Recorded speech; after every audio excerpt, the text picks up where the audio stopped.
back to this channel. How are you guys? Baik kan? Baik dong. Aku percaya kalian pasti semua bakal baik-baik aja. Karena kalau kalian gak baik-baik aja, pasti kalian gak bakal bisa ribut di grup sampai chatnya tuh 999+++. Atau kalian gak bisa mabar game, kayak misalnya PUBG, ML, dan lain-lainnya. Atau kalau untuk Ciciwi, mungkin gak bakal bisa main TikTok, atau gak bisa update sosmed tentang perkembangan self-quarantine. Talk about self-quarantine, pasti kalian ada kaitannya sama virus itu. Iya, virus itu, virus corona yang bikin kita nggak bisa ketemu dan ngobrol kayak biasanya.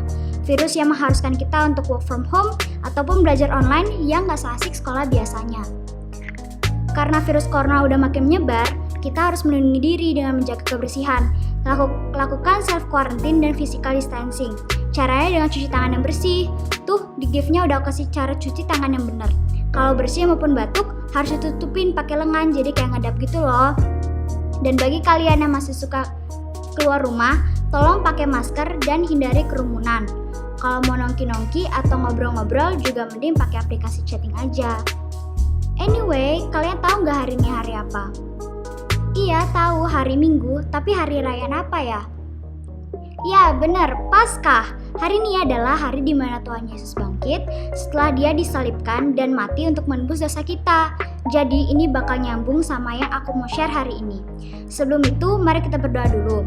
Tuhan, terima kasih karena atas berkat-Mu kami dapat kembali mendengar sharing hari ini. Kami bersyukur karena Tuhan sudah mati bagi kami dan bangkit. Tuhan tolong sertai dan pimpin kami agar kami dapat mengerti tentang sharing hari ini. Buka hati dan pikiran kami agar Tuhan dapat berbicara pada kami. Berikan kami perlindungan agar kami bisa menjalani hari ini dengan baik. Dalam nama Yesus kami berdoa bersyukur, halia, amin. Jadi hari ini aku mau share tentang good response atau respon yang baik. Apa sih respon yang baik itu? Gimana cara kita bisa beri respon yang baik? Jadi sebelum kita masuk ke pembahasan yang jauh lebih dalam, mari kita baca di Bilangan 14 ayat 6. Bilangan 14 ayat 6 sampai 10. 1, 2, 3. Tetapi Yosua bin Nun dan Kaleb bin Yefun yang termasuk orang-orang yang telah mengintai negeri itu mengoyakkan pakaiannya dan berkata kepada segenap umat Israel, "Negeri yang kami lalui untuk diintai itu adalah luar biasa baiknya. Jika Tuhan berkenan kepada kita, maka Ia akan membawa kita masuk ke negeri itu dan akan memberikannya kepada kita, suatu negeri yang berlimpah-limpah susu dan madunya. Hanya janganlah memberontak kepada Tuhan dan janganlah takut kepada bangsa negeri itu, sebab mereka akan kita telan habis. Yang melindungi mereka sudah meninggalkan mereka, sedang Tuhan menyertai kita. Janganlah takut kepada mereka." Lalu segenap umat itu mengancam hendak melontari kedua orang itu dengan batu. Tetapi tampaklah kemuliaan Tuhan di kemah pertemuan kepada semua orang Israel. Nah, jadi aku cerita dikit ya. Jadi di pasal 13 kan Tuhan ngomong sama Musa buat mengutus 12 pengintai buat memata-matai tanah Kanaan. Dan ternyata di tanah Kanaan itu ada bangsa besar yang kuat yang menempati. Kembalinya dari sana, para 10 pengintai melaporkan hal-hal yang mereka lihat di sana dan mereka beranggapan bahwa bangsa Israel nggak bakal bisa ngalahin orang-orang yang ada di sana. 10 pengintai itu pesimis atau bisa dibilang nggak percaya sama Tuhan yang bakal bantu mereka. Tapi beda halnya dengan Kaleb dan Yosua yang beranggapan kalau mereka pasti bisa ngalahin mereka dan menempati tanah Kanaan karena ada Tuhan yang bantu. Mereka percaya Tuhan mereka lebih besar daripada masalah mereka. Jadi setelah baca ayat yang aku kasih, kamu lebih pilih jadi siapa? Jadi si 2 pengintai yang percaya sama Tuhan dan tetap positif, atau jadi si 10 pengintai yang pesimis dan berpikir semuanya bakal hancur? Sama seperti kita sekarang, banyak hal yang bikin kita jadi gampang nyerah, gak mau berjuang, dan jadi lemah. Contohnya nih ya, dapat nilai jelek di sekolah. Bukannya belajar lebih giat, malah jadi malas-malesan dan nyerah dan pasrah gitu aja. Kita harusnya percaya kalau Tuhan bakal bantu kita, tapi kita juga harus berusaha untuk belajar lebih giat. Contoh lain lagi misalnya, kalah dalam perlombaan. Sama halnya dengan dapat nilai jelek, kalau kita nggak mau berusaha yang nggak ada hasilnya. Tapi percayalah, usaha tidak akan mengkhianati hasil jika kamu berjuang dengan keras. Di situasi kayak gini, yang terpenting adalah apa yang kita percayai. Kalau kamu percaya kalau kamu bakal gagal, ya itu akan terjadi. Beda halnya kalau kamu percaya Tuhan bakal bantu kamu dalam menyelesaikan masalah kamu. Ya, Tuhan pasti akan bantu. Jadi, sekarang, mana yang kamu akan percayai? Tuhan atau pikiran-pikiran negatif yang mempengaruhi kamu? Yosua dan Kaleb memilih untuk mempercayai Tuhan, sehingga mereka memiliki respon yang baik dan tepat untuk menghadapi suatu masalah. Kita harus tahu bahwa Tuhan mengasihi kita, dan kita percaya bahwa Tuhan tidak akan meninggalkan kita. Respon yang baik dan tepat ditentukan oleh siapa atau apa yang kita percayai. Mari kita baca Yohanes 14 ayat 6. Kata Yesus kepadanya, Akulah jalan dan kebenaran dan hidup. Tidak ada seorang pun yang datang kepada Bapa kalau tidak melalui aku. Jadi, dikatakan dalam ayat tersebut, Yesus adalah jalan, kebenaran, dan hidup. Tidak ada seorang pun yang datang menemui Bapa kalau bukan melalui Yesus. Jadi di sini, Yesus sebagai perantara antara kita di bumi dengan Bapa di surga. Yesus rela mati hanya untuk menebus dosa kita yang bahkan belum mengenal Tuhan. Yesus tahu tujuan dia dikirim ke bumi. Yesus tahu kalau tujuannya itu untuk menuntun kita ke jalan yang benar dan membantu kita memperbaiki hubungan kita dengan Bapa. Yesus bahkan rela mengorbankan dirinya demi kita yang masih suka berbuat dosa. Memang kamu mau nebus orang-orang yang bahkan gak kamu kenal? Masa iya Yesus sudah berkorban, kamunya malah santai aja? Kamu dan kita semua harusnya bisa menghargai pengorbanan Tuhan dengan cara mengurangi berbuat dosa. Perbuatan baik gak bisa selamatin kamu dari suatu masalah. Tapi, karena apa kita diselamatkan? Karena Yesus lah kita bisa selamat.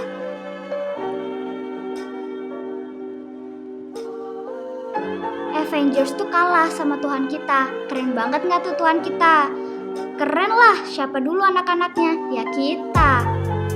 Sekarang kita baca di Yohanes 1 ayat 4-5. Dalam dia ada hidup dan hidup itu adalah terang manusia. Terang itu bercahaya di dalam kegelapan dan kegelapan itu tidak menguasainya. Jadi di ayat ini berbicara tentang Yesus adalah hidup dan ialah terang dalam hidup kita. Berkat Tuhan tercurah dan membuat kita menjadi terang. Jika kita terang, kegelapan tidak akan menguasai kita dan kita adalah pembawa kabar baik di tengah kegelapan. So, hari ini kita celebrate hari Paskah karena apa? Karena Yesus sudah mati dan menebus dosa kita dan kita harus bersyukur karena tanpa Tuhan mungkin kita gak bakal terus dibelenggu dosa dan gak menjadi merdeka kayak hari ini. Aku juga mungkin gak bakal share tentang ini kalau Tuhan gak menebus dosa aku. Jadi sekarang aku mau ceritain tentang testimoni aku. Jadi hari ini aku mau testimoni tentang hari Paskah ini. Dulu pas sebelum aku nyiapin bahan-bahan sharing, aku masih nganggap biasa aja soal ini. Soal Tuhan yang mati dan nembus dosa aku. Itu semua aku anggap biasa aja karena kita rayain setiap tahun.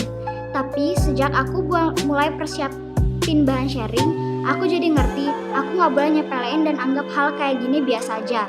Apa yang Tuhan lakuin itu luar biasa. Aku mungkin gak bisa bayangin kalau aku jadi Tuhan yang dicambuk, mikul salib, disalib dan mati. Hanya untuk orang-orang yang hobinya bikin dosa dan gak kenal Tuhan. Jadi aku harap setelah dengar share ini, kalian jadi ngerti arti penting kita celebrate Paskah. Ya, karena kita bersyukur atas pengorbanan Tuhan atas hidup aku dan kita semua yang percaya kepadanya. Jadi sekarang waktunya huddle time. Yang pertama, apa yang kamu pelajari setelah dengar sharing hari ini? Yang kedua, apa kamu sudah bisa memberikan respon yang baik yang ditentukan dari apa yang kamu percayai atau siapa yang kamu percayai? Yang ketiga, apa komitmen kamu setelah dengar sharing hari ini? Jadi sekarang doa dulu yuk. Sebelumnya aku mau nanya bagi teman-teman yang mungkin belum menerima Yesus sebagai juru selamat, kalian bisa ikutin doaku ya. Bapa di surga, aku mengakui bahwa aku adalah manusia yang berdosa dan telah kehilangan kemuliaan-Mu. Aku mengucap syukur karena Yesus untuk membayar upah dosaku. Aku percaya bahwa Ia telah mati di kayu salib untuk menebus dosaku. Aku menyesali dosa-dosa yang telah kuperbuat, dan aku memohon Engkau mengampuniku dan menyucikanku. Aku ingin berbalik dari setiap hal yang Alkitab katakan sebagai dosa dan menerima Engkau sebagai Tuhan, Raja, dan Juru Selamat yang memimpin hidupku ke jalan yang benar. Hanya di dalam nama Yesus kami berdoa. Sekarang aku akan berdoa buat kalian. Tuhan, aku berdoa, Tuhan, buat mereka yang sudah mengambil keputusan untuk memberikan hidupnya dipimpin oleh-Mu, Tuhan. Aku berdoa supaya mereka bisa tetap tinggal di jalan yang benar dan mengikuti seluruh perintah-Mu, Tuhan. Aku percaya Tuhan akan mempunyai rancangan yang indah dalam hidup mereka. Aku percaya Tuhan pasti mengerti tentang tujuan mereka dilahirkan. Aku juga berdoa agar mereka dipertemukan dengan kakak-kakak rohani yang bisa membantu dan membimbing mereka ke arah yang lebih baik, Tuhan. Dalam nama Yesus kami berdoa. Tuhan, terima kasih karena Engkau telah menyertai kami dalam mendengarkan sharing hari ini. Kami berdoa supaya kami dapat mengerti tentang arti penting hari Paskah, tentang Tuhan yang mati buat kami yang bahkan masih suka berbuat dosa. Kami berterima kasih atas pengorbanan Tuhan atas hidup kami. Tolong Kau berkati kami, berikan kami beserta keluarga kesehatan, dan bila ada yang sakit Tuhan pulihkan. Kami percaya Tuhan akan selalu menyertai kami dalam menghadapi masalah seperti yang sedang terjadi sekarang. Kami perserahkan doa kami ke dalam tangan pengasihan-Mu. Hanya dalam nama Tuhan Yesus kami bersyukur, haleluya, amin. Thank you guys buat hari ini, Tuhan memberkati. Bapak Ibu Saudara yang kekasih dalam Tuhan, di kesempatan ini kita akan mengambil perjamuan kudus bersama-sama untuk memfokuskan kembali pikiran kita pada salib itu. Di sanalah pengharapan kita, di sanalah masa depan kita, di sanalah janji-janji Tuhan untuk pemulihan seluruh kehidupan kita. Mari kita siapkan hati kita. Bapa, kami berdoa, jamah setiap hati kami, kuduskan setiap kami pada pagi hari. Apapun ganjalan-ganjalan dalam diri kami izinkan Tuhan membebaskan kami, sehingga kami bisa mengambil bagian dalam perjamuan kudus untuk mengingat kembali apa yang Tuhan sudah kerjakan bagi kami. Terima kasih Tuhan, terima kasih Tuhan. Nyatakan diri-Mu selama perjamuan kudus ini. Di dalam nama Tuhan Yesus kami berdoa, amin. Hanya Kau Tuhan di hidupku, Kau berikan hidup yang baru. Darah-Mu menyucikan, pulihkan hatiku. Ku nyatakan Kaulah segalanya. Karena salib-Mu ku hidup, karena salib-Mu ku menang. Engkau yang berkuasa, sanggup untuk melakukan mujizat-Mu.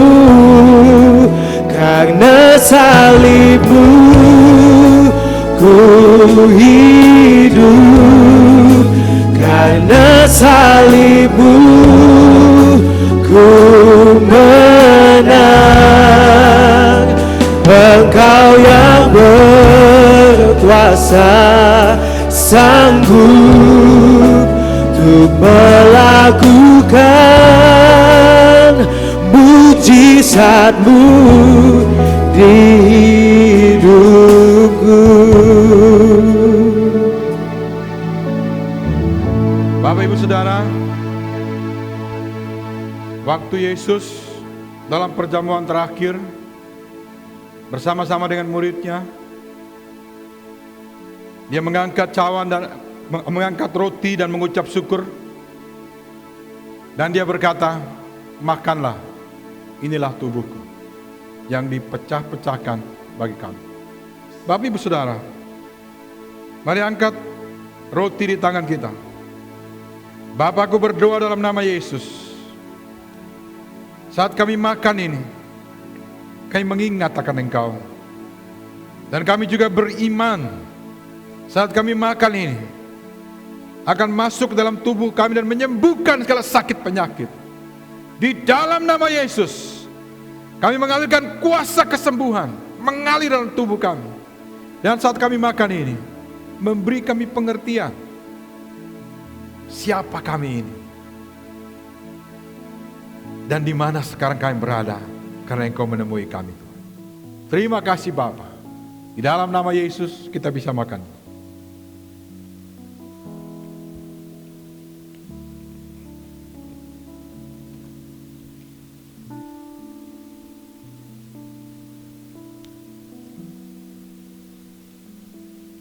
Mari kita angkat cawan perjamuan ini. Tuhan Yesus berkata, inilah materai perjanjian, yaitu darahnya dengan kita, untuk menyucikan kita dari segala dosa kita. Bapa, dalam nama Yesus, saat kami minum ini, mengingatkan kami akan Engkau, apa yang sudah Engkau perbuat bagi kami. Sungguh dahsyat dan ajaib. Saat kami minum ini, membawa kesembuhan, membawa pemulihan dan pengertian akan Engkau yang lebih lagi, Tuhan. Terima kasih Bapa. Terima kasih Tuhan. Di dalam nama Yesus kita bisa minum.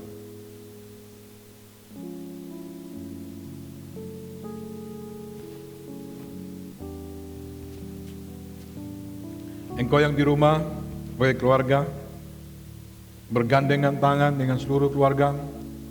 Kalau engkau dengan anak-anakmu, atau engkau mungkin sebagai suami istri, pegang tangan saudara bersama-sama. Atau engkau yang dalam perjalanan, ambil kesempatan, angkat tangan sama Tuhan. Terima kasih Tuhan, untuk pertolongan Tuhan, sehingga setiap kali kami makan dan minum perjamuan ini, kami mengingat akan Engkau. Kami mengingat ada kasih yang begitu besar. Yes. Kami mengingat begitu berharganya kami, yang nilainya sama dengan darah Yesus. Dan mengingatkan kami bahwa sungguh ada harapan karena kematian Engkau dan kebangkitan memberi dampak langsung dalam hidup kami. Engkau datang dan menemui kami, Tuhan. Terima kasih Tuhan. Aku melepaskan berkat perjamuan kudus ini melanda seluruh jemaat, seluruh umatmu dimanapun kami berada. Engkau yang di rumah, yang dalam perjalanan, yang engkau mungkin di kos-kosan, Tuhan menemui engkau dengan rahmat yang besar. Dalam nama Tuhan Yesus kami berdoa. Amin.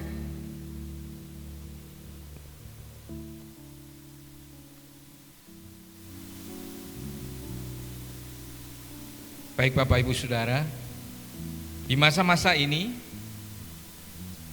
saya belajar mengenai arti sebuah kelimpahan. Saya belajar kelimpahan tidak ditentukan oleh harta kita, tapi ditentukan oleh bagaimana sikap dan tindakan kita. Di situasi yang sulit ini, firman Tuhan mengajarkan kepada kita bagaimana kita tetap bisa menjadi penabur yang terbaik di dalam hidup kita. Kita akan baca di 2 Korintus 9 ayat yang ke-10 sampai 12. Firman Tuhan menyatakan, Ia yang menyediakan benih bagi penabur dan roti untuk dimakan. Ia juga yang akan menyediakan benih bagi kamu dan melipat gandakannya dan menumbuhkan buah-buah kebenaranmu. Kamu akan diperkaya dalam segala macam kemurahan hati, yang membangkitkan syukur kepada Allah oleh karena kami. Sebab pelayanan kasih yang berisi pemberian ini bukan hanya mencukupkan keperluan-keperluan orang-orang kudus, tetapi juga melimpahkan ucapan syukur kepada Allah. Firman Tuhan ini mengajarkan kepada kita Bagaimana kita bisa menjadi penabur yang terbaik walaupun di masa-masa sulit. Firman ini mengatakan Dia yang menyediakan benih bagi penabur dan roti untuk dimakan. Mengajarkan kepada kita berapapun yang kita punya, sebagian itu adalah benih dan sebagian adalah roti untuk dimakan. Bagaimana kita bisa tetap menjadi orang yang bermurah hati, kita sebagai penabur. Mari kita belajar untuk di saat-saat sulit ini kita tetap menjadi penabur, karena kita tahu semua yang kita terima dari Tuhan tidak semua untuk kita makan. Mari kita siapkan hati kita di masa sulit ini. Ishak juga mengalami masa sulit, tapi dia memutuskan untuk tetap menabur di masa sulit. Mari kita siapkan perpuluhan kita. Dikatakan tadi, waktu kita membawa perpuluhan dan menabur, itu pemberian bukan hanya kepada manusia, tapi juga kepada Tuhan, sebagai ucapan syukur kita kepada Tuhan. Di masa sulit ini, mari kita menabur, membawa 1/10, sehingga kita tahu bahwa sumber kita adalah Tuhan. Dia tidak akan pernah membiarkan kita kekurangan sesuatu pun yang baik. Kita percaya sewaktu kita menabur, Tuhan melimpahkan segala berkat kepada kita. Tuhan memberikan tuaian di dalam hidup kita. Setiap kita membawa 1/10 kita kepada Tuhan, mengingatkan bahwa semua yang kita terima berasal dari Tuhan. Mari Bapak Ibu Saudara, sebuah tantangan buat kita hari-hari ini di masa kering. Mari kita belajar terus bermurah hati. Kita menabur di tempat yang baik, dan kita membawa ucapan syukur kita, perpuluhan kita kepada Tuhan, bahwa Dia Allah sumber kecukupan di dalam kehidupan kita. Mari kita berdoa. Tuhan, terima kasih, kami tidak kekurangan suatu pun yang baik. Kami mengucap syukur di dalam setiap keadaan yang kami hadapi hari-hari ini, karena kami tahu bahwa sumber hidup kami, sumber kekayaan, sumber financial kami bukan dari manusia, tapi dari Tuhan. Kami berdoa, ajar kami untuk tetap menjadi penabur yang baik. Kami tetap berkemurahan hati, sehingga kami bisa membawa taburan kami membawa benih kami yang terbaik.